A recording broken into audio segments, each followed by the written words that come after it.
Le départ de Bruno Retailleau, on a vu que son remplaçant ne se situait pas du tout sur sa ligne. Et ça, c'est plutôt rassurant pour l'avenir et pour les relations entre la France et l'Algérie. Alors, on va parler d'ailleurs des déclarations de Laurent Nunez, qui est l'actuel ministre français de l'Intérieur. Et selon ses déclarations, eh bien, il veut apaiser les tensions et faire un pas vers l'Algérie.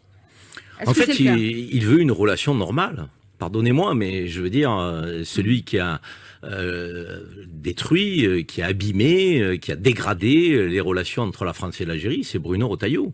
C'est Bruno Retailleau parce que il faisait état d'une forme de nostalgie insupportable, inacceptable dans la relation à l'Algérie.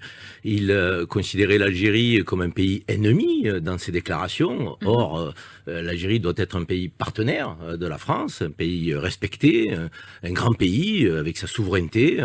Et c'était pas du tout la position de Bruno Retailleau. On a là un Laurent Nunez que je connais puisque j'ai été parlementaire européen. Oui. Et il était préfet de police à l'époque à Marseille.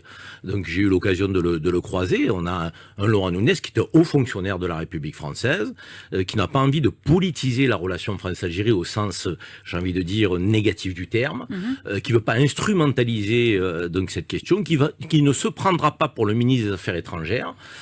Et qui considère que l'Algérie est un grand pays qu'il faut respecter. Ses premières déclarations l'attestent. Il parle d'une coopération sécuritaire, sécuritaire parce que c'est son domaine, c'est le domaine du ministère de l'Intérieur, et il dit que au cours de ces derniers mois, la France est pénalisée par l'absence de relations entre les services de sécurité.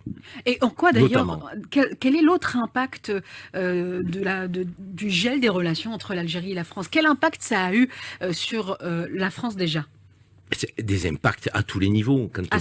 Quand vous avez une relation, je dirais, économique qui est installée depuis des décennies avec des entreprises françaises qui travaillaient avec des entreprises algériennes. Prenez l'exemple du blé. Pour ne rester que sur cet exemple-là. Le blé, ça représentait 1 milliard par an de rentrée financière pour l'économie française, puisque l'Algérie importait du blé français. À partir du moment où on a un Bruno Retailleau qui a voulu créer des tensions plutôt que de la coopération, on a un blé aujourd'hui qui vient de Russie ou d'un autre pays. C'est 1 milliard de pertes. Mais je pourrais donner des exemples multiples.